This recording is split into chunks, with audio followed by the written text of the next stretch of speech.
August 2025 na. Magkano na nga ba ngayon ang mga Suzuki motorcycle? Yan ang ating aalamin ngayon. Tara!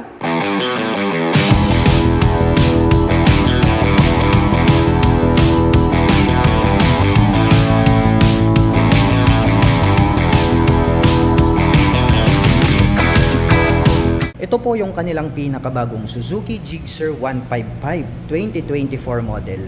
Ang ganda po nito pong kanyang headlight design. Dito naman po naka-install dito pong kanyang mga turn signals na naka-pop up at bulb type po yung kanyang ginagamit. At pagdating naman po rito po sa kanyang front suspension, ito po ay equipped with traditional telescopic fork. At ito po ay mayroong single rotor disc brake with 2-pot caliper na vibre para po sa kanyang front braking system. Naka-fully digital meter panel display, naka-mechanical key ang ignition, naka-naked handlebar, may 12 liters na fuel tank capacity. At mayroon naman po itong 5-speed manual transmission. Naka-monoshock absorber ang rear suspension, naka-V-shape design naman po ang kanyang tail light, naka-single rotor disc brake with single-pot caliper na vibre ang kanyang rear braking system. Ang ganda rin po nito pong kanyang upuan. At mayroon naman po itong dual exhaust at naka-fuel injection na rin po ito. At ang presyo po nito pong kanilang pinakabagong Suzuki Gixxer 155 2024 model ay nagkakahalaga po ito ng 104,900 pesos. At kung balak mo naman pong kumuha ng hulugan ay kailangan mo lang pong mag-down payment ng 11,800 pesos. At mayroon naman po itong 5,291 pesos sa loob po yan ng 36 months. Ito po yung kanilang pinakabagong Suzuki Gixxer SF155. Ito pong kanyang main headlight is pointed din po siya. Mayroon po siyang high beam and low beam at ang ginagamit niya pong ilaw is LED na po. Ito pong kanyang mga turn signals ay located dito sa bandang ibaba. Bulb type po yung kanyang ginagamit. Equipped naman po ito ng traditional telescopic fork para sa kanyang front suspension. At ito naman po ay mayroong single rotor disc brake with 2-pot caliper na vibre. Silipin natin ito pong kanyang fully digital meter panel display. Naka-mechanical key ang ignition. At mayroon naman po itong 12 liters na fuel tank capacity. Malapad din po ito pong kanyang upuan. At mayroon naman po itong 5-speed manual transmission. Naka-V-shape design naman po ito pong kanyang tail light. Blue color naman po ito pong kanyang integrated na grab bar. Naka-disc brake dito sa likuran. Very sporty looks po ang dating nito pong kanyang stock pipe. At mayroon po itong dual exhaust. Naka-monoshock absorber ang kanyang rear suspension. At ang presyo po nito pong kanilang pinakabagong Suzuki Gixxer SF155 ay nagkakahalaga po ito ng 114,900 pesos. At kung balak mo naman pong kumuha ng hulugan ay kailangan mo lang pong mag-down payment dito ng 13,800 pesos. At mayroon naman po itong 5,702 pesos sa loob po yan ng 36 months. Nandito po yung kanilang pinakabagong Suzuki Gixxer 155. So naka-FI na po ito, fuel injection. At ang mapapansin natin dito po sa kanilang newest version, ito pong kanyang headlight ay nagkaroon na po ito ng flat and then meron po siyang partition. Very attractive na po para sa akin compared natin dun sa kanyang previous version. At meron po pala sila ritong 2 color available. Meron po tayo ritong blue color at ito pong kanilang glossy black. Wow, napaka-forma po talaga ng dating nitong kanilang Suzuki Gixxer 155 na FI. At pagdating naman po sa kanyang braking system dito sa harapan, ito po ay naka-single rotor disc brake along with 2-pot caliper na vibre. Habang dito naman po sa likuran, wow, naka-single rotor disc brake din po siya along with single pot caliper naman po na vibre. Napaka-forma po nitong kanyang mga preno sa harap at likod. At para sa akin, very attractive po pala yung dating nito pong kanyang dual exhaust pipe. At napansin ko lang po, ito po palang newest version ng Suzuki Gixxer 155 ay mayroon na po siyang built-in na tire hugger at napaka-forma din po pala ng dating nito pong kanyang rear fender. At ito pong kanyang upuan is nagkaroon po siya ng partition dito sa bandang itaas. Separated po yung upuan nito pong ating back rider. At ito po ay nabubuksan. Ayan, so pwede po tayo ritong mag-store ng maliit na mga papers. At ang isa sa mga nagustuhan ko rito po sa Suzuki Gixxer 155 ay ito pong kanyang timeless fuel tank. Wow, napaka-brusko at napaka-bulky talaga. May nakalagay po rito na Suzuki emblem. May lining naman po rito sa gitna na glossy black color. At minimal decal lang po yung ating makikita dito po sa kanyang side profile. At gumagamit naman po ito ng fully digital meter panel display. May 2 button selector dito po sa gilid. Naka-mechanical key ang kanyang ignition at ito po ay naka-naked handlebar. Napaka-flawless po ng kanyang dating. At ang presyo po nito pong kanilang Suzuki Gixxer FI 155 ay nagkakahalaga po ito ng 104,900 pesos. At kung balak mo naman pong kumuha ng hulugan ay kailangan mo lang pong mag-down payment ng 11,800 pesos. At pagdating naman po sa kanyang monthly installment, ito po ay mayroong 5,291 pesos sa loob po yan ng 36 months. Ito naman po yung kanilang Suzuki Smash Carburetor type. Anyway, mayroon po pala itong 2 model variation. Dahil mayroon po sila ritong mags type with disc at mayroon naman po silang version na spokes type with drum brake. At lahat po ng aking babanggitin sa kanyang specs and features ay the same lang din po sila. Ngunit magkaiba po sila sa presyo. At ang kanya naman pong mga preno dito sa harapan, ito po ay naka single rotor disc brake along with single pot caliper na Nissin. Habang doon naman po sa likod, ito po ay naka drum brake. At ito pong kanilang Smash na carburetor type ay naka dual shock absorber sa likuran. At gumagamit naman po ito ng analog meter panel display, naka mechanical key ang kanyang ignition, may integrated na kick starter, at semi-automatic po ang motorcycle na ito. At kapag inyo pong bubuksan ito pong inyong upuan, nandirito po yung kanyang susian sa bandang likuran. At ito po pala ay mayroong enough na storage na pwede po nating paglagyan ng ating mga personal belongings. Nandirito na rin po yung kanyang fuel tank under the seat. At ang presyo po pala nito pong kanilang Suzuki Smash Carburetor type na naka-mags ay nagkakahalaga po ito ng 68,400 pesos. At kung balak mo naman pong kumuha ng hulugan ay kailangan mo lang pong mag-down payment ng 4,300 pesos. At mayroon naman po itong 3,801 pesos sa loob po yan ng 36 months. Habang ang kanila naman pong Suzuki Smash Carburetor Spokes type ay nagkakahalaga naman po ito ng 63,400 pesos. At kung balak mo naman pong kumuha ng hulugan ay kailangan mo lang pong mag-down payment ng 4,300 pesos. At mayroon naman po itong 3,544 pesos sa loob po yan ng 36 months. Ito naman po yung kanilang newest model na Suzuki Smash FI. Ito po ay naka fuel injection. At mapapansin po natin mayroon po itong 2 model variants gaya po ng kanilang carburetor type. Mayroon din po itong mags type with disc at mayroon din po silang version na spokes with drum brake. Ngayon naman po ay aalamin natin. Lahat po ng aking babanggitin pagdating po sa kanyang features at specs ay pareho lang. Ang pagkakaiba lang po nila ay ito pong kanyang mga braking system dito sa bandang harapan. Mapapansin natin dito po sa kanilang bagong Suzuki Smash FI na medyo mas malapad na po ito pong kanyang headlight dito sa bandang itaas compare po natin dito po sa kanilang carburetor type. At yung kanya pong body and design is magkaiba na rin po sila.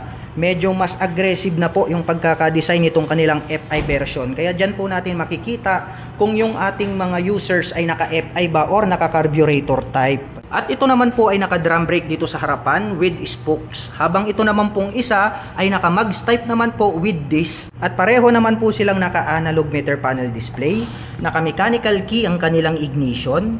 May integrated na kick starter. Naka-dual shock absorber dito sa likod.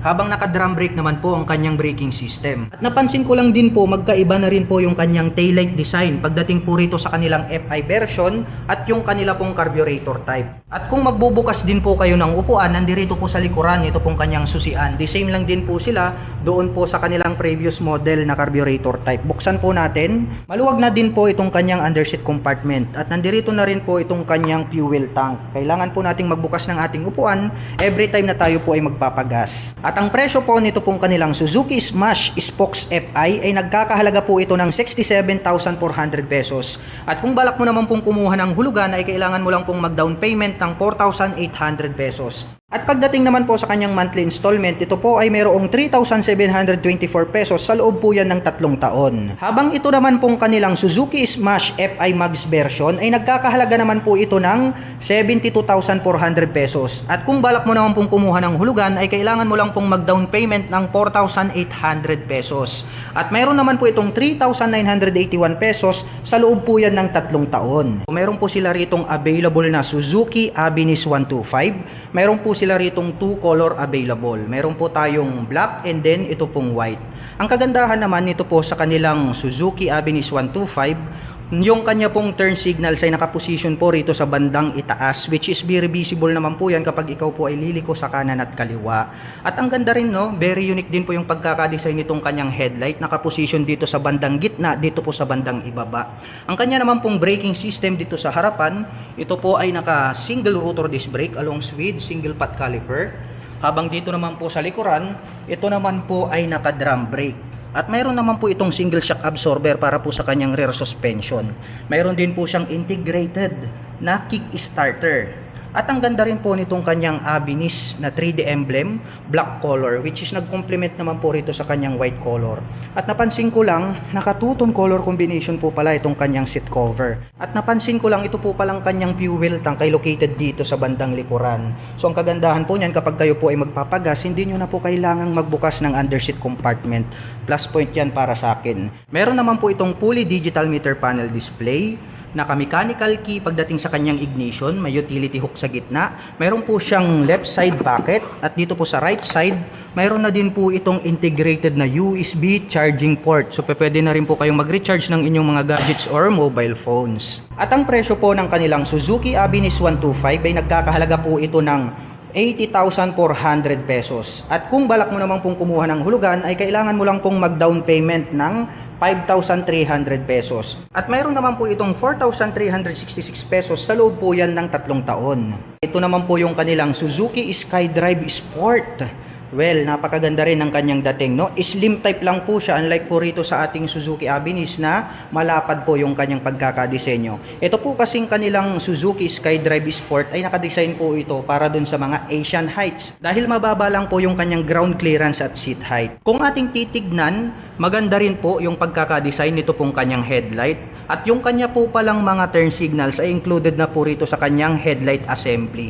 At ang kanya naman pong braking system dito sa harapan, ito po ay equipped with single rotor disc brake along with single pot caliper, habang naka-mechanical trailing or drum brake naman po rito sa likuran. Naka-single shock absorber at mayroon na po itong integrated na kick starter. Gumagamit naman po ito ng analog meter panel display, naka-mechanical key system ang kanyang ignition, at ang kagandahan niyan, mayroon din po siyang left and right na mga pocket. Pwede nating paglagyan ng ating mga personal belongings. At ang presyo po pala ng kanilang Suzuki SkyDrive Sport ay nagkakahalaga po ito ng 72,900 pesos. At kung balak mo naman pong kumuha ng hulugan, ay kailangan mo lang pong mag-down payment ng 4,800 pesos. At pagdating naman po sa kanyang monthly installment, ito po ay mayroong 4,006 pesos sa loob po yan ng 3 taon. Ito po yung kanilang Suzuki Bergman 125EX, para po siyang maxi scooter. Ang kagandahan nito pong kanilang EX version, mare-recognize natin agad na ito po yung kanilang special edition dahil ito pong lining niya dito sa bandang harapan is chrome color po siya. Ang ganda rin po nitong kanyang headlight design na crescent moon. Mayroon naman po itong daytime running lights dito sa bandang itaas. At ang kanyang braking system dito po sa harapan, ito po ay equipped with single rotor disc brake along with single pad caliper. At mapunta naman po tayo rito sa bandang itaas, silipin naman po natin itong kanyang fully digital meter panel display. Meron po itong auto stop start system at naka-mechanical key naman po rito sa kanyang ignition. Meron po siya ritong left side pocket na malalim. Pwede tayong mag-store dito ng mga coins. Dito naman po sa kabila, meron naman po itong right side pocket na kung saan meron na rin po siyang integrated na USB charging port. Pwede po tayong mag-recharge dyan ng ating mga mobile phones. At mayroon po itong malapad na upuan, naka-two-tone color combination. Ito pong kanyang seat cover pagdating po rito sa kanilang special edition. Napakalapad po nitong kanyang taillight assembly at included na rin po rito yung kanyang turn signals. May nakalagay po rito na Bergman 3D emblem po yan at may decal po rito na Street AX. Naka-drum brake po dito sa likuran at ito po ay equipped with single shock absorber para po sa kanyang rear suspension. At ang kagandahan niyan, mayroon po itong integrated na kick starter. At ito po palang kanilang Suzuki Bergman Street 125EX ay parehas na pong naka 12 inches ito pong kanyang harap na gulong hanggang dito po yan sa likuran. At ang presyo po ng Suzuki Bergman Street 125EX ay nagkakahalaga po ito ng 92,400 pesos. At kung balak mo naman pong kumuha ng hulugan, ay kailangan mo lang pong mag-down payment ng 6,800 pesos. At pagdating naman po sa kanyang monthly installment, ito po ay mayroong 4,906 pesos sa loob po yan ng 36 months. Ito naman po yung kanilang standard version. So yung atin pong unang nakita, ito po yung kanilang special edition. So mapapansin natin, ang pagkakaiba lang naman nung dalawa, ito pong kanyang lining dito sa harapan. Dito po sa standard version is black color po siya na glossy. Dito naman po sa ating special edition is chrome color po siya. More attractive and then more elegant po yung kanilang special edition. Dito naman po sa standard, meron naman po silang 3 color available na mayroon dito. Meron po tayong glossy red, glossy white, at ito pong kanilang maroon. At ang presyo po ng kanilang Suzuki Bergman Street 125 standard version ay nagkakahalaga po ito ng 83,400 pesos. At kung balak mo naman pong kumuha ng hulugan ay kailangan mo lang pong mag-down payment ng 5,800 pesos. At mayroon naman po itong 4,495 pesos sa loob po yan ng 3 taon. Ito naman po yung kanilang Suzuki Rider J Crossover 115cc. At ito po ay naka-fuel injection na po siya. Kaya asahan po natin na matipid na po ito sa pagkonsumo ng gasolina. Ang cute po pala no, nito pong kanyang headlight design. White po ito pong kanyang headlight cover. At gumagamit po ito ng bulb type para po dito sa kanyang main light hanggang dito po sa kanyang mga nakapop up na mga turn signals. Gumagamit naman po ito ng traditional telescopic fork, black color para po rito sa kanyang front suspension.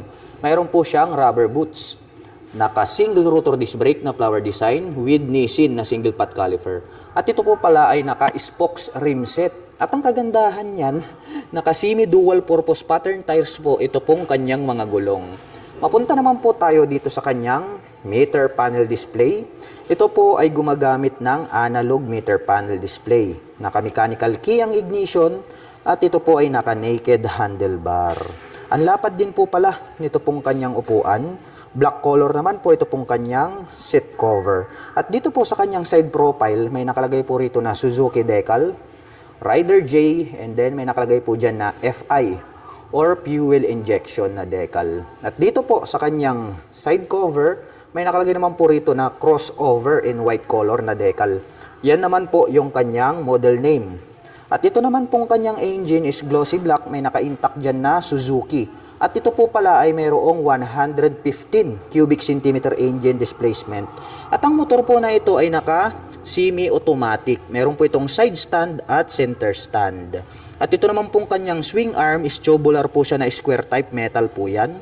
At ito po ay equipped with dual shock absorber para po dito sa kanyang rear suspension. Meron po palang susian rito na kung saan ay pwede po nating buksan ito pong kanyang upuan dahil ito po ay mayroong underseat compartment na 18 liters. Kung hindi ako nagkakamali dahil hindi natin siya mabubuksan. At ito naman pong kanyang taillight matulis at ang kagandahan niyan, included na po rito yung kanyang mga turn signals dito po sa kanyang taillight assembly. At ito naman pong kanyang stock pipe, combination po ito ng silver and then black color. Mayroon naman po itong single exhaust. At gaya po ng sabi ko sa inyo, ito po ay naka-spokes rim set. Itong kanyang hub is silver color po siya. At gumagamit po ito ng mechanical drilling trailing or drum brake para po sa kanyang rear braking system. Pero ang kagandahan niyan, yung front is naka-single rotor disc brake. Kaya maporma yung kanyang dating. At gaya po ng sabi ko sa inyo, ito pong kanyang gulong is naka-semi-dual purpose pattern tires. At ang kagandahan po niyan, meron po itong electric starter at bukod dyan ay meron pa po itong integrated na kick starter. At ang presyo po nito pong kanilang Suzuki Rider J Crossover 115cc ay nagkakahalaga po ito ng 70,900 pesos. At kung balak mo naman pong kumuha ng hulugan, ay kailangan mo lang pong mag-down payment ng 4,800 pesos.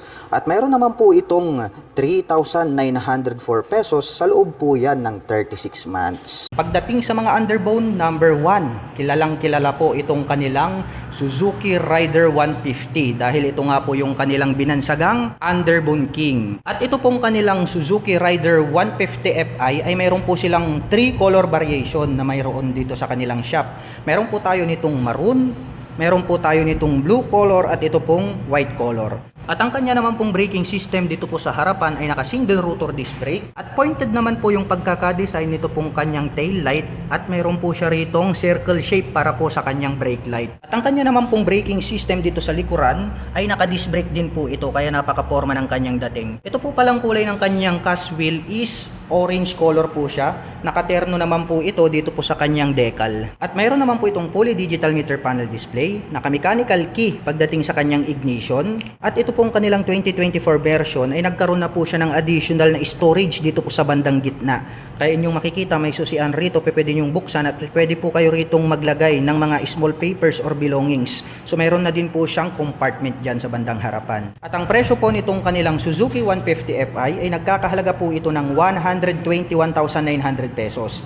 At kung balak mo naman pong kumuha ng hulugan ay kailangan mo lang pong mag-down payment ng 11,800 pesos. At pagdating naman po sa kanyang monthly installment, ito po ay mayroong 6,165 pesos sa loob po yan ng 36 months. At ito naman pong kanyang katabi, ito naman po yung kanilang Suzuki Rider 150 carburetor type. Papansin natin dito po sa kanilang Suzuki Rider 150 na carburetor type ay napaka-bulky po nito pong kanyang headlight design kung ikukumpara natin dito po sa FI. So dito may i-specify natin yung pagkakaiba sa mukha pa lang. At mayroon po pala itong attractive na visor dito sa bandang harapan. Ayan, makikita natin red color, blue color. Kung ano po yung kanyang color body, yun po yung kanyang visor. At ang kanya naman pong braking system dito po sa harapan ay naka single rotor disc brake. Hanggang dito po sa likuran, naka-disc brake din po yan. Kaya gaya ng sabi ko, napakaangas po ng dating nitong kanilang Suzuki Rider. Dahil kahit na yung carburetor at yung kanilang FI ay the same lang din po silang naka-disc brake.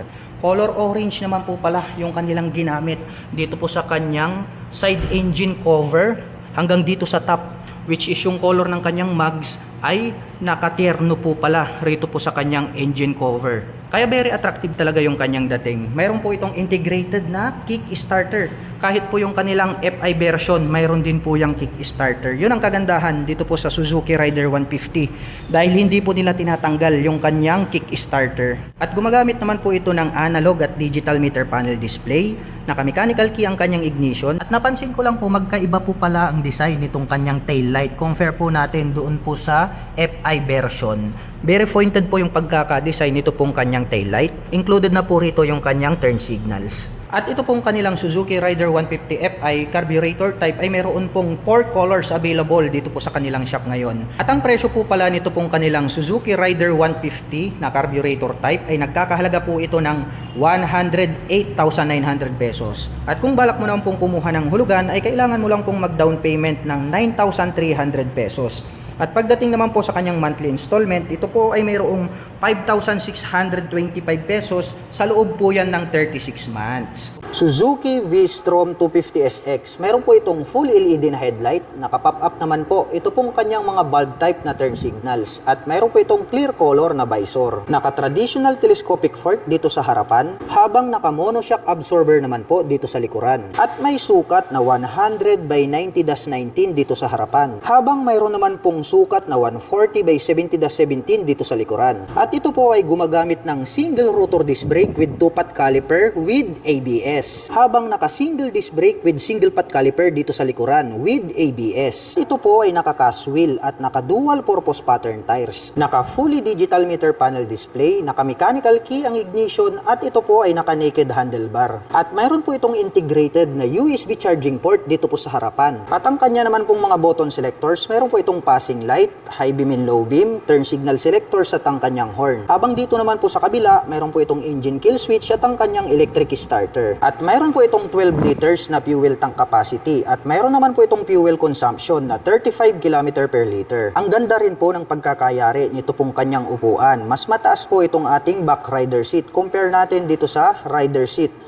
At naka two-tone color combination naman po na black at gray ito pong kanyang seat cover. Silver color naman po ito pong kanyang integrated na grab bar at converted na rin po ito as rear carrier. Triangle shape naman po ito pong kanyang full LED na tail light at bulb type naman po ito pong kanyang mga naka-pop up na turn signals. Stylish po ang dating nito pong kanyang stock pipe at mayroon po itong dual exhaust. At mayroon po itong 6-speed manual transmission. May integrated na mudguard at chain protector. At ito po ay mayroong 249 cubic centimeter engine displacement to be exact. Naka single cylinder, single overhead cam, 4-stroke with 4 valve at nakakapag-provide po ito ng maximum power na 19.5 kilowatt at 9,300 RPM. Habang nakakapagbigay naman po ito ng maximum torque na 22.2 Newton meter at 7,300 RPM. At mayroon po itong seat height na 835 mm, may ground clearance na 205 mm, may wheelbase na 1,440 mm at mayroon naman po itong kabuoang bigat na 167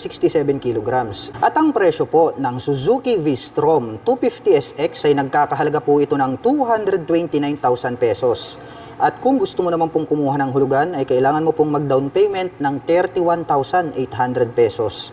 At mayroon naman po itong 10,641 pesos sa loob po yan ng 3 taon.